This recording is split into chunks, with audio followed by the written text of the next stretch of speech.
what do you as an athlete look for in an athletic trainer? Honestly, somebody I can trust. If I didn't trust you, I wouldn't come to you about all my aches and pains. If I didn't trust you, I wouldn't come to you if I had a headache. I wouldn't come to you if I hurt myself out of practice, if I had a rough day, if I, had a fight with my fiance. Like, I wouldn't come to you with those things because I wouldn't trust that you would just listen to me and it wouldn't leave the room. Hi, my name is Ariel Ives. I'm the head athletic trainer for Vegas Thrill. I'm hosting this episode of Towel Talk. I'm here with one of my patients, Lauren Jardine, also from Vegas Thrill. Lauren. Hi, my name is Lauren Jardine. I'm a professional athlete from the University of Utah, and I am an opposite hitter. I guess to start, what was your expectation with coming into professional level volleyball and like medical team support, that kind of stuff? What was your expectation? Coming from college straight to professional was a little bit of a learning curve for me.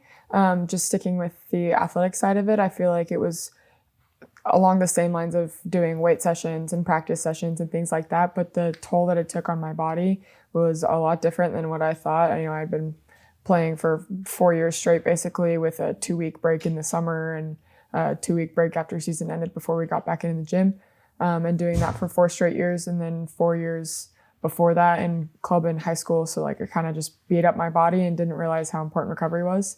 And so coming from college where I didn't really have a great relationship with recovery and knowing how important it is, straight to professional where we're not doing as much, but we're doing more laborious tasks on our body, and being able to have those recovery options available has been really amazing. I've learned so much, and I have so many more tools in my box that will help me feel my best and perform my best.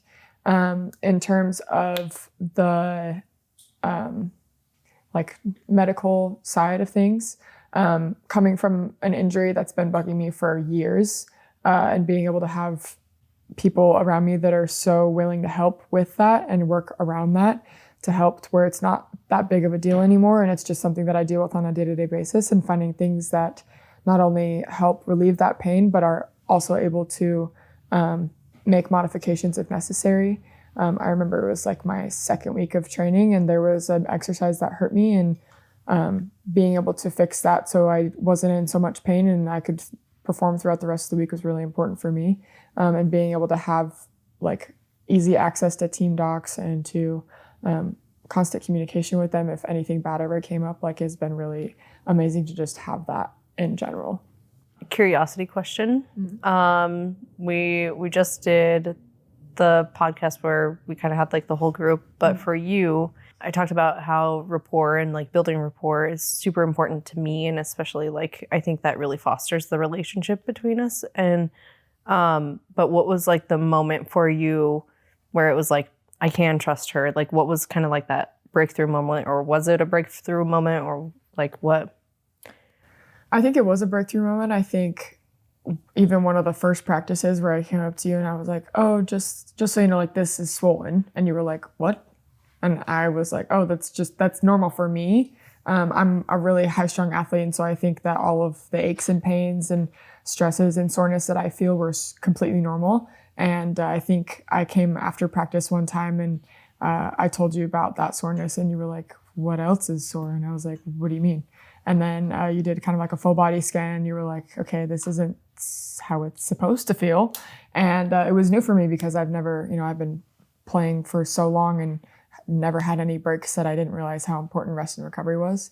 And so being able to have that conversation to where I felt like, okay, you know that it's not normal for me to feel this way. Why do I not know that? And so it helped me kind of be able to open up and trust that you knew what was best for a recovering athlete. And so being able to have that trust with you has been really easy for me, because I knew straight out the gate that you wanted what's best for me because you didn't cause an issue with it. And so being able to have that with your trainer is so important, especially because we spent so much time together, like before, during, and after practice, and even like communicating like before we go to bed, just in case, like checking in on things. And then same thing when we wake up, like being able to have that is so important, because I don't know what I would do if I just hurt all the time and didn't have any outlet to fix it. I really appreciate that too. Like, was there, I think one of the things that I appreciate about our relationship, like, is how we're able to handle conflict. And like, I mean, we're both very passionate, very direct women, right? Like, and sometimes, especially like with other women, it creates a lot of conflict, and that can really damage like the AT athlete relationship that we kind of discussed as super vital. So from your perspective, what are some of the ways that we like positively go through like communication even when we're disagreeing? Because I think like for me, it's super easy. Like you and I are just like, no, that's wrong. And it's like, we move on from there, right? Like we can be that kind of, but I want you to kind of like highlight that from your side. In general, I think I'm a confrontational person. So I feel like that's kind of an easier thing to do. If you want to talk about something and you talk it out and get it out. I feel like a lot of women are naturally more introspective. And so they'll think about it and overthink about it in their brain. And then when it comes out, it's kind of I've bottled up my emotions. So being able to have those conversations and know that it's not coming from a place of, I hate you. It's coming from a place of, I want to figure this situation out. I feel like a lot of the times when you have those kinds of conversations, you have to come at it from an unbiased perspective rather than I'm attacking you perspective. And I feel like sometimes athletes, because of other circumstances, feel that way. And so I think the number one thing, honestly, for me is respect, of being able to respect that I don't want to waste your time. I know you don't want to waste mine. And so rather than talking back and forth or not even talking to each other, being able to like get all my feelings out and have you get your feelings out and find the root of the problem and then fix it with the solution is the most important. Because I feel like a lot of times, even within like friendships and relationships, if you have a problem and you don't talk about it, then it's just going to build and get bigger. And especially with terms of like physical health, like you can say that you hurt me or like I hurt you, but like we need to figure out what the real problem is. It can't be because I didn't go to training, so you're the reason that I'm hurting. It needs to be down to respect and accountability. And I would agree with that from like the AT perspective. It's like, if I tell you like, hey, I really didn't appreciate how that came across or like something like that, I think like I just wanted to say I appreciate like this dynamic with you where it's like I can tell you that and it's like you take the second to like take a step back and then we get through it together, not a like, well, you did this to hurt me kind of thing, right? Like, which sometimes happens, right? Like, so I think that's like a really unique dynamic that we have, and I really, really appreciate that. Do you have questions for me? Not to throw it back on you, but I have always wondered, because I feel that what you do is very time taking. It takes a lot of time to do what you do. Not only do you prepare before, during, and after practice, but you also take care of 18 different athletes, including other people that you take care of on the side. Like, how do you manage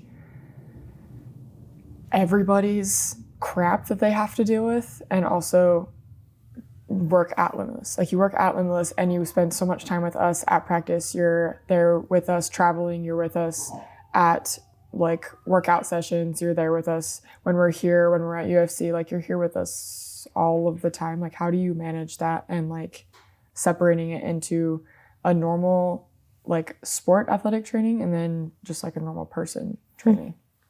That's a solid question. And I am trying to be better at practicing what I preach. I think for audience watching, just to kind of give a basic rundown, in addition to being the head athletic trainer for the Vegas Thrill, I also am on the state board for athletic training.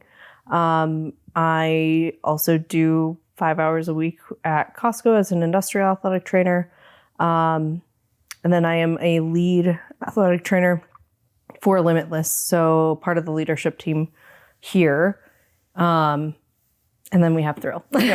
So it does get to be a pretty crazy schedule. I feel like sometimes I eat, sleep, breathe athletic training. And I mean, I love it. Like I wouldn't have it any other way.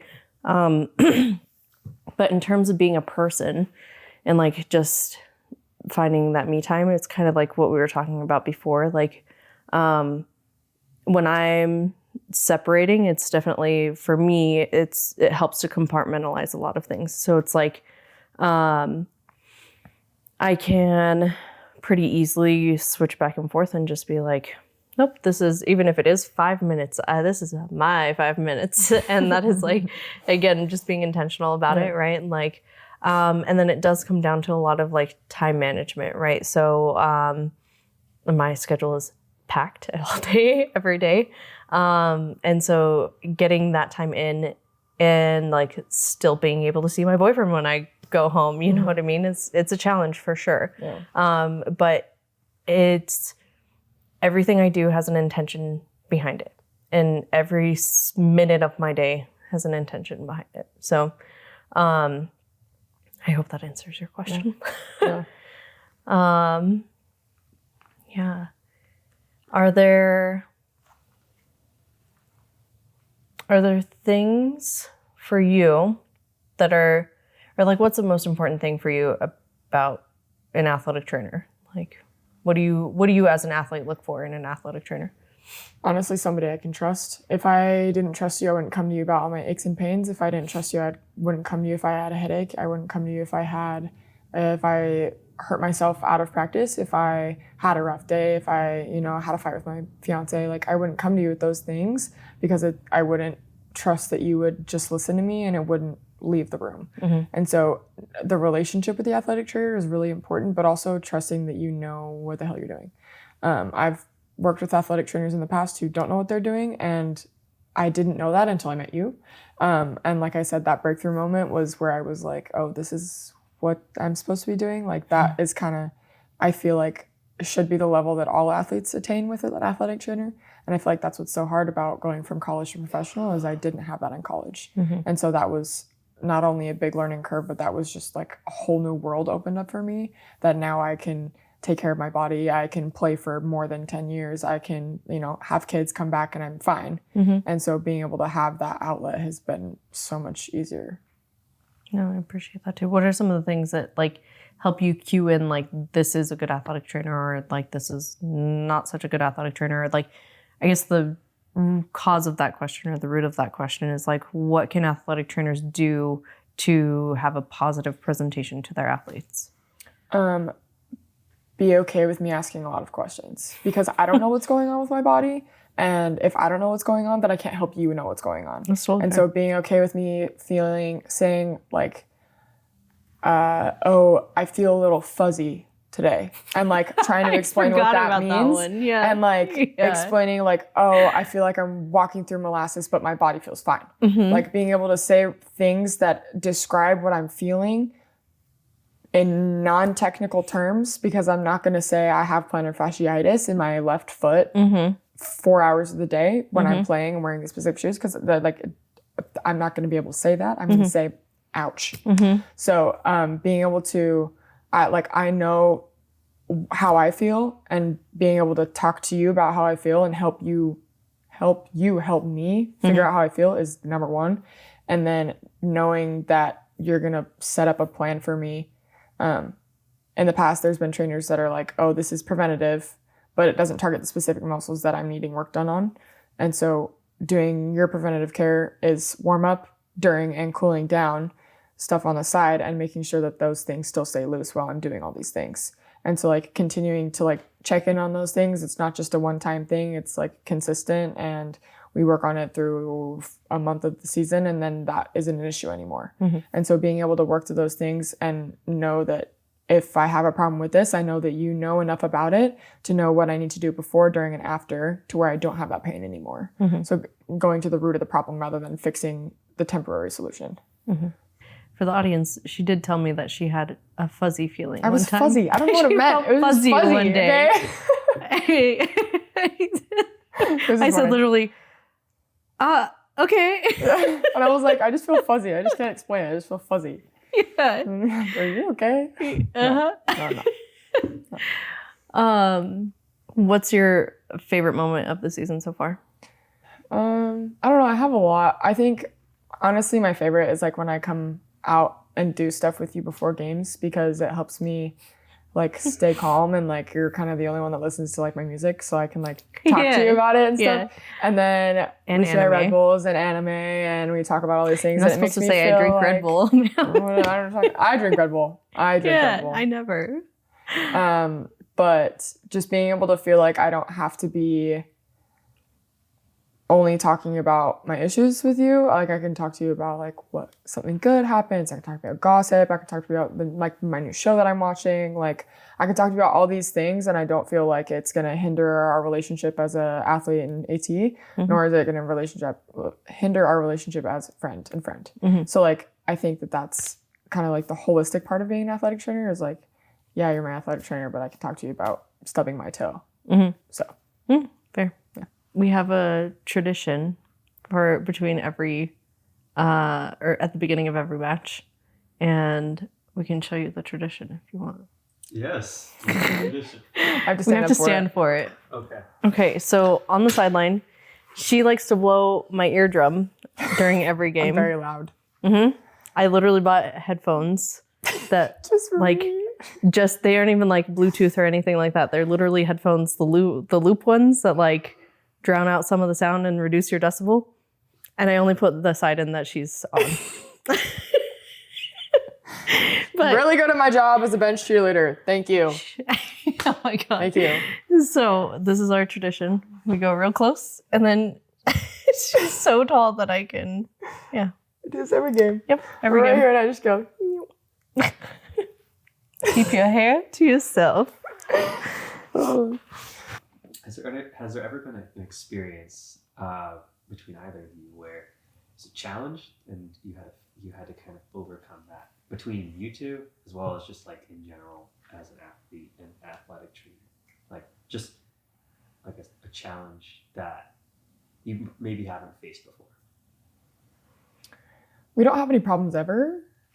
It is, like I said, when earlier, like we communicate super well, so it's like any challenge that we have come up, it's been resolved like quick. I think there was a day. Go ahead. There was a day where I felt slower and like achy, and it was because I've had a continuous injury that just is always there.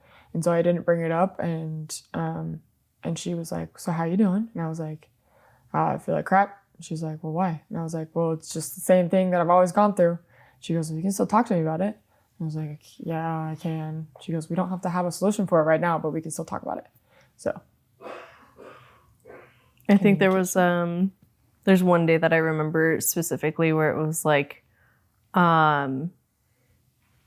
I hope it did not come across, but I was like getting frustrated because I was like trying to give solutions and stuff like that. And you're like, I don't feel like this is helping. It doesn't make sense. It doesn't, like, we were talking about core and like why core is important for helping like relieve some of the tension off of your hips and your back and stuff. And you were just, I think we were all just kind of having a day. It was just an off day across the entire team. I remember that. And you're like, this is not working. This is not helping. And I don't like this. And I was like, oh my God, like what is happening? You know what I mean? So that was kind of a unique challenge. And that was something that we had not come across because we communicate super well, right? Like she's able to tell me that she feels fuzzy and I can figure it out.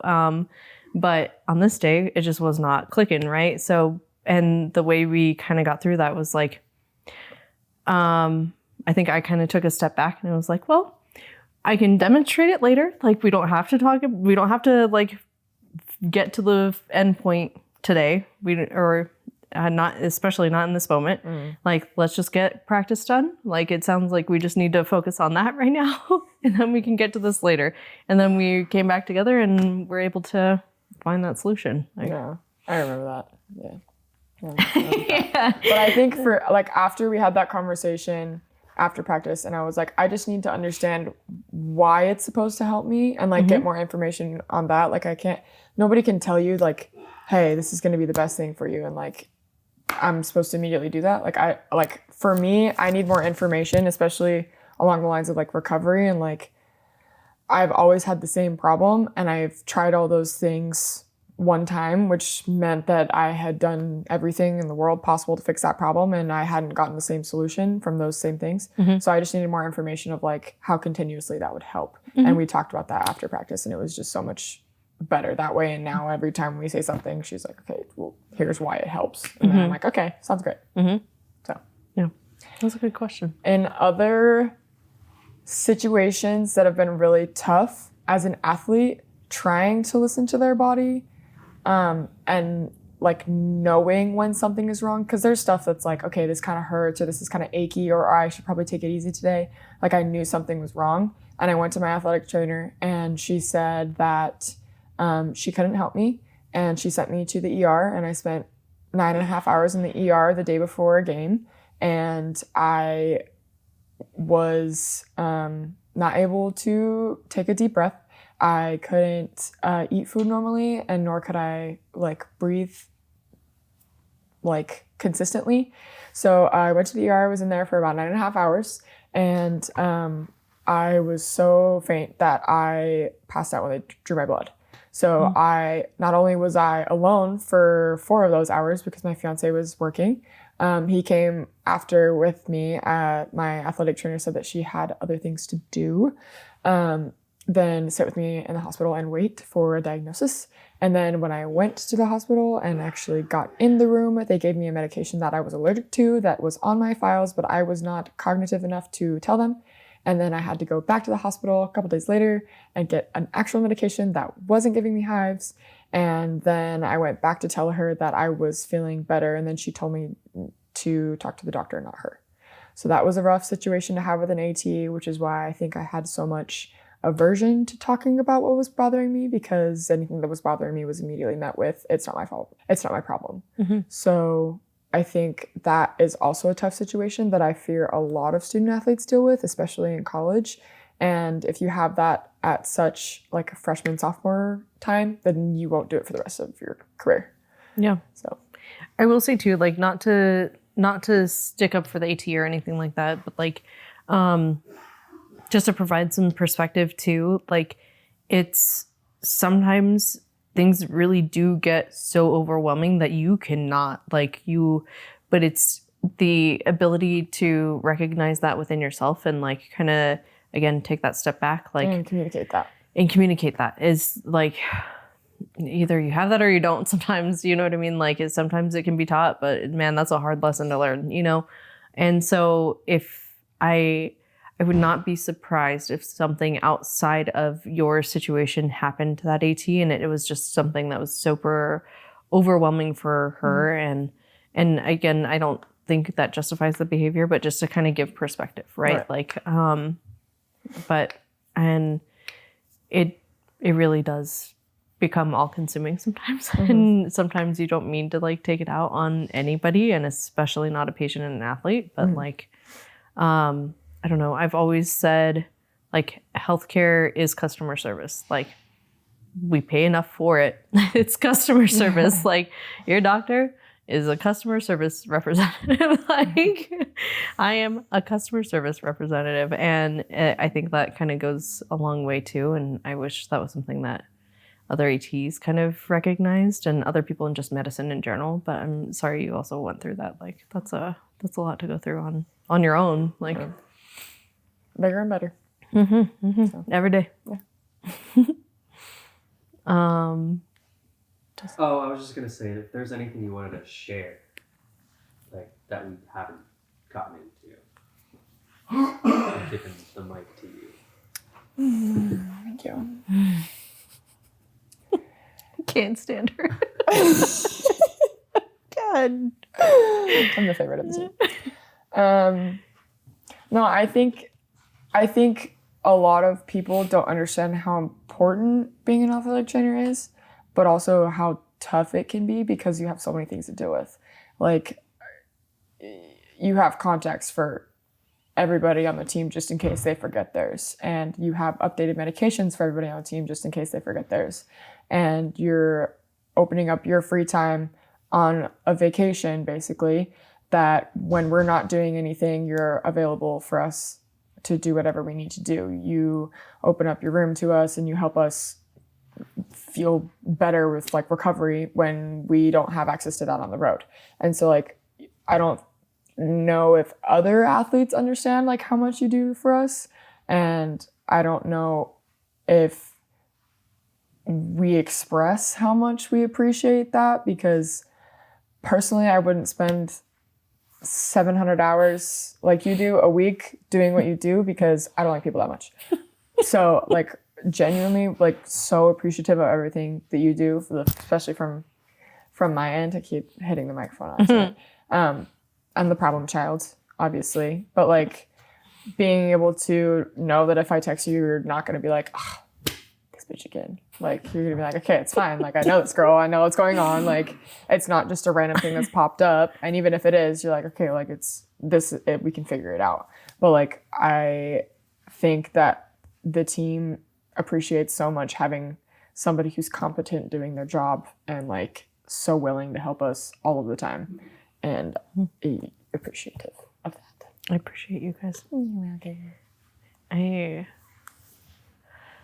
I like I said earlier too, I really do appreciate you guys too, because like being able to laugh with you guys and everything like that makes it feel so much less mundane. And I mean, just even when you guys are like, I appreciate the politeness behind asking as well. Like it's not just like a well, you're gonna do it because you work for me. Exactly. Yeah. Like, and that's what you're here for, kind of thing. And I really do appreciate that too. Like, those are situations that I've been in as an AT where it's just like an expectation that I'm just gonna drop everything. You know what I mean? But you're incorrect. When I see your name come up on my phone, I'm like, this. Well, it depends. Yeah, depends. Well, this is true. Most of the time, it depends. You know, it's okay. Oh my god. Depends on if it's depends on hey, the day. I got you flowers for your birthday. Yeah. Or hey, can you come in 2.5 hours early and work on my hips, please? Yeah. It really depends. Yeah.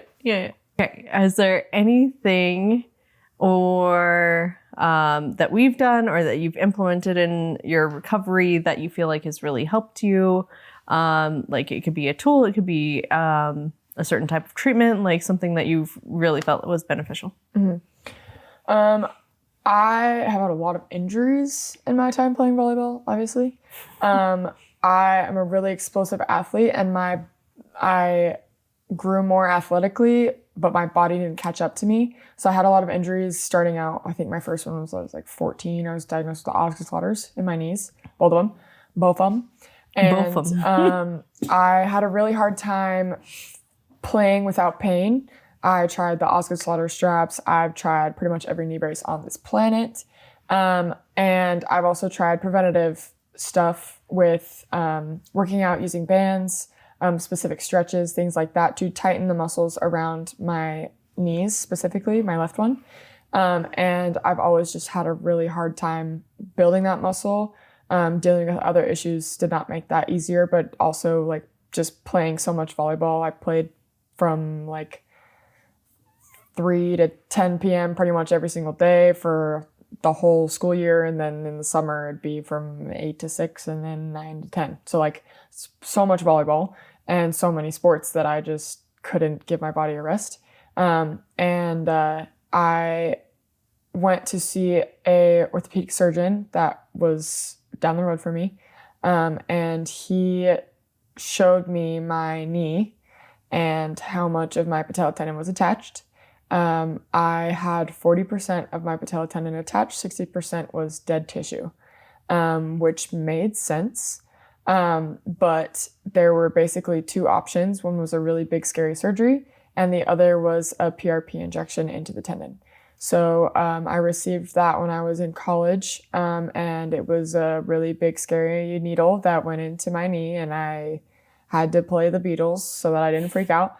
That's a rough one too. That's a rough spot. And it like that feeling, I can't explain it to anybody. And if you've gotten a PRP injection, you know, but the tendon just feels so weird. What is that for those that don't know?